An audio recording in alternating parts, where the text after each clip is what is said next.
Hola a todos, bienvenidos. El día de hoy comenzamos esta serie de videos educativos acerca de matemáticas.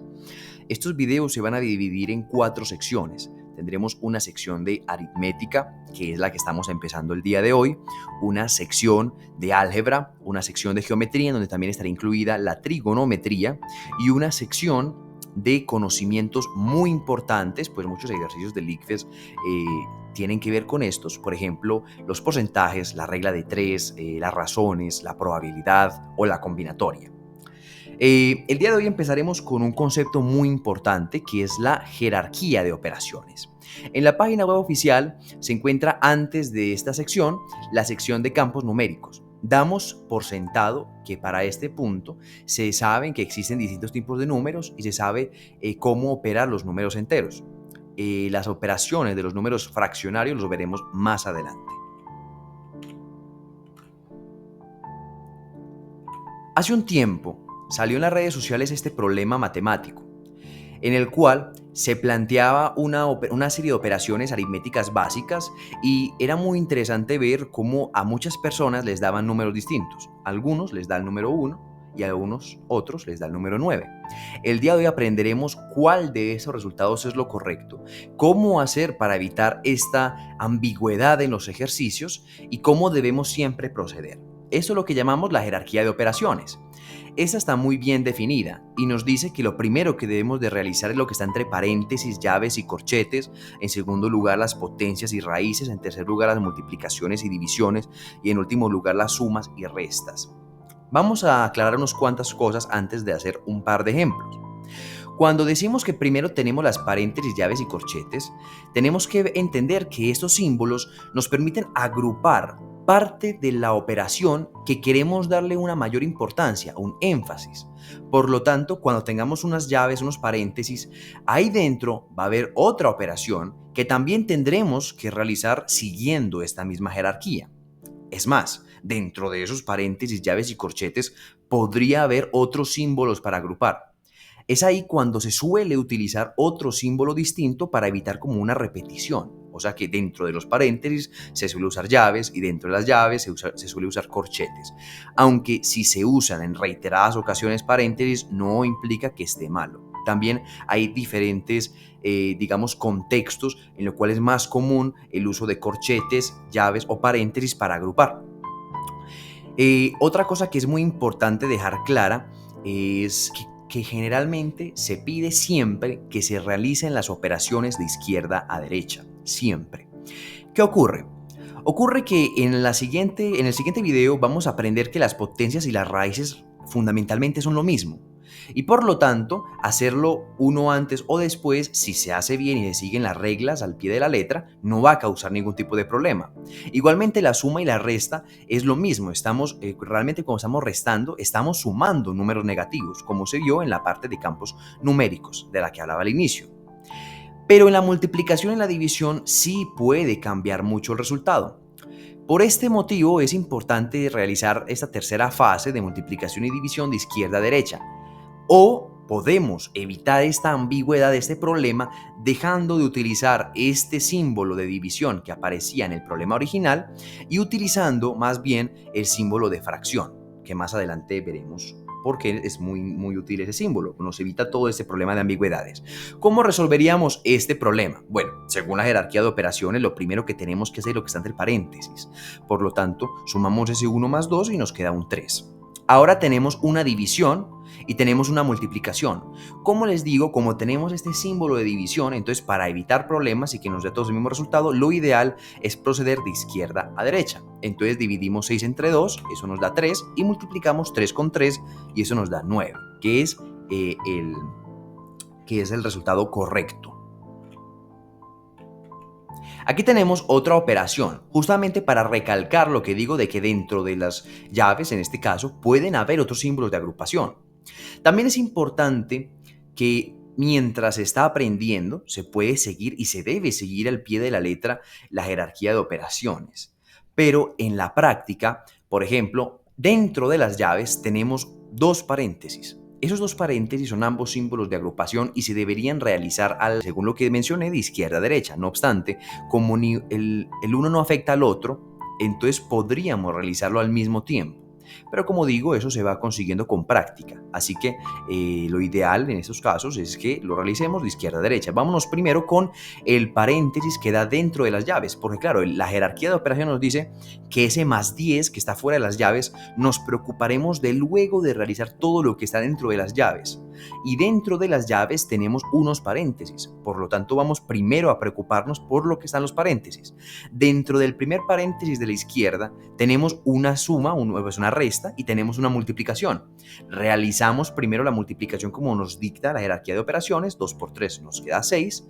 Luego de eso realizamos esa resta, 4 menos 6 nos queda menos 2. Luego tenemos en el segundo paréntesis 4 más 2, lo realizamos y nos queda 6. Ahora, dentro de las llaves tenemos una multiplicación que tenemos menos 2 por menos 2 y tenemos una serie de restas. Primero realizamos la multiplicación, entonces tendríamos más 4. Más adelante veremos por qué menos por menos es más, que es algo interesante también de este video. Y ahora simplemente vamos realizando estas restas. 4 menos 6 nos quedaría menos 2 y menos 2 menos 2 nos quedaría menos 4. Y ahora por fin terminamos de resolver todo lo que estaba dentro de las llaves y por lo tanto podemos ya hacer la suma de afuera, que quedaría menos 4 más 10, es decir, 10 menos 4, 6. Entonces, ¿por qué no deberíamos utilizar el símbolo de división que, digamos, se enseña mucho en la escuela primaria? Realmente este símbolo nos deja un problema de ambigüedad, que es como el que pudimos ver antes, de que cuando se está en la segunda fase de raíces y potencias, pues se pueden realizar al mismo tiempo e igualmente la parte de sumas y restas. Resulta ser que es mucho más útil utilizar este símbolo de fracción. En la parte de campos numéricos es muy importante diferenciar una fracción a un número racional. Un número racional es una fracción, pero en el cual el numerador y el denominador son estrictamente números enteros. Una fracción, en cambio, representa un cociente, es decir, este símbolo A sobre B representa la división de A dividido B, es decir, es un número, es un único número y ese número es una división. Entonces, este símbolo de fracción nos permite, digamos, quitar la ambigüedad. Ya tenemos que eso es un número y ese número es un cociente. Las fracciones como tal en el numerador y denominador, es decir, en la parte de arriba o de abajo, no necesitan estrictamente tener números enteros. Nosotros podemos, a través de, por ejemplo, la ley de extremos y medios, también conocido como la ley de la oreja, operar fracciones que tienen tanto en numerador como en denominador otras fracciones, pero eso lo veremos más adelante. Con lo anterior tenemos, por ejemplo, que el problema original se podría escribir de dos maneras, y es ahí el problema de la interpretación.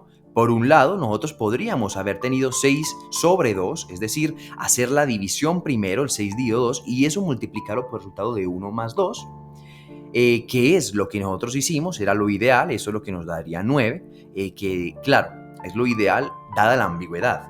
La jerarquía de operaciones existe justamente para que en casos donde se presenten estos problemas a todos nos dé un mismo resultado. Pero es que el segundo lado, vean que ahora todo lo que está después del símbolo de división se coloca en el denominador de la fracción y es ahí donde daría el resultado 1.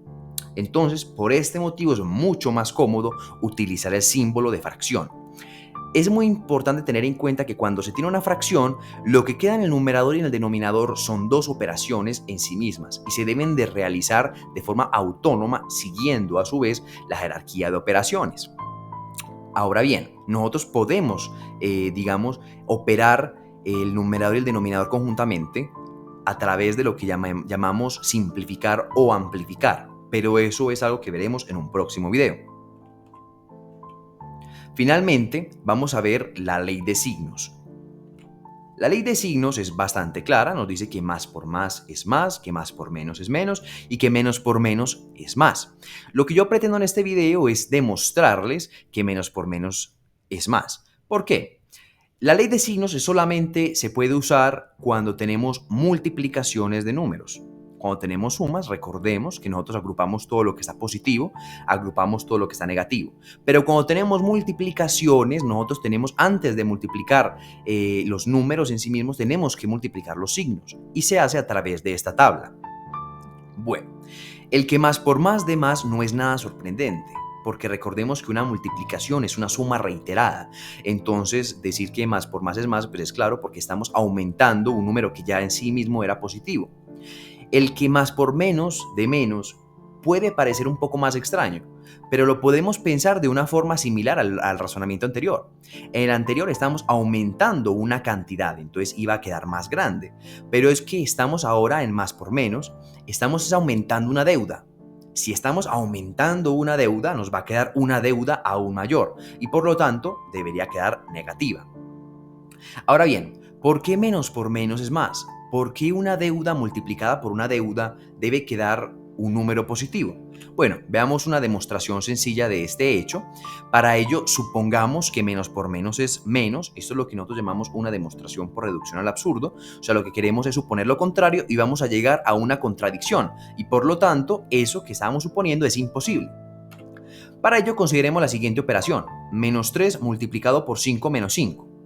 Por un lado, vamos a seguir la jerarquía de operaciones, que nos dice que primero realicemos lo que está en los paréntesis, 5 menos 5. Nos queda el número 0 y luego menos 3 por 0, obviamente, nos da 0. Es decir, ese número de arriba nos da 0. Como seguimos la jerarquía de operaciones, este resultado debe estar correcto. Por el otro lado, vamos a hacer uso de la propiedad distributiva, de la cual se habló en la sección anterior de jerarquía de las operaciones. Al hacer la propiedad distributiva, recordemos que lo que estamos haciendo es distribuir el producto dentro de la suma o la resta de los paréntesis. Entonces, el menos 3 que está multiplicando la resta, vamos a hacer que multiplique cada uno de los términos de la resta. Por un lado quedaría menos 3 por el 5 y a eso vamos a hacer que multiplique al menos 5 también. Bueno, esto no debería causar ningún tipo de problema porque la propiedad distributiva pues es una propiedad de campo que ya está demostrada que funciona perfectamente. O sea que si obtenemos una contradicción no sería por utilizar la propiedad distributiva, sino por la suposición inicial. Ahora tenemos esta operación, vamos ahora a seguir la jerarquía de operaciones tomando nuestra suposición de que menos por menos es menos. Por un lado tenemos al lado izquierdo un paréntesis que nos dice menos 3 por 5, recordemos que menos por más es menos, entonces 3 por 5 es 15, o sea que eso nos queda menos 15.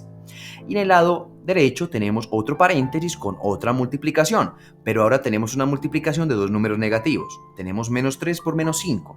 Como supusimos que menos por menos es menos, entonces sabemos que esa multiplicación nos debe quedar negativa.